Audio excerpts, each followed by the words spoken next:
After a brief truce was called late last night, clashes in Ukraine turned violent and deadly again today. At least 70 people have been killed and hundreds have been hurt after today's outbreak of violence.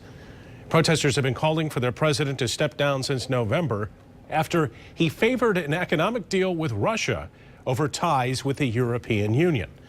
For one West Michigan man, he and his family, he has friends, family living not far from where the violence is unfolding.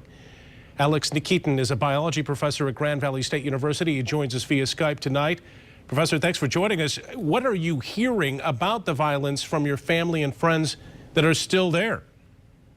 Well, the news are very controversial and incomplete.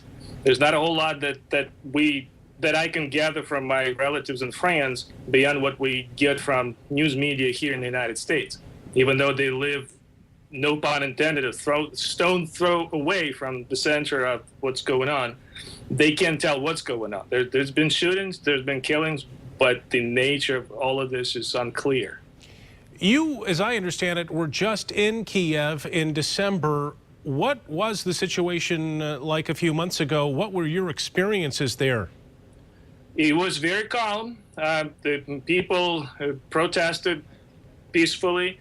In downtown Kiev, everything was looking like it's going to go away. What happened 2 days ago is, well, a mystery, and I'm sure it's going to be solved. We'll find out what happened, but not for a while because, like I said, information is really hard to actually gather. And 2 journalists actually were killed in the last 3 days there, which is almost unprecedented. So that contributes, the extreme danger of that place is not conducive to news collection. Yeah, the images have just been heartbreaking to see what's happened in Kiev there. I'm curious, as someone who's here now in the United States, but of course watching what's happening in your homeland so closely, what is your stance on what U.S. involvement, if anything, what should the United States be doing here? God, I hope a watchful eye for the time being, but there's definitely going to be something done, and I don't know what. I'm afraid what I've seen so far in the United States sometimes the involvement does not improve the situation in some cases, but in this case, somebody has to step in. If not the United States, maybe European Union. It seems that the power in Ukraine is almost up for grabs, even though there is functional president there.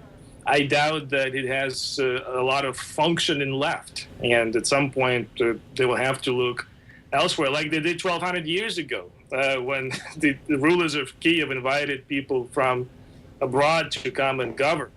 Maybe they should give the Vikings another call. Nikitin, a biology professor with GVSU, fascinating insight, someone who's watching as friends and family in Kiev as the violence is unfolding in Ukraine. Thanks for joining us tonight, sir. Thank you.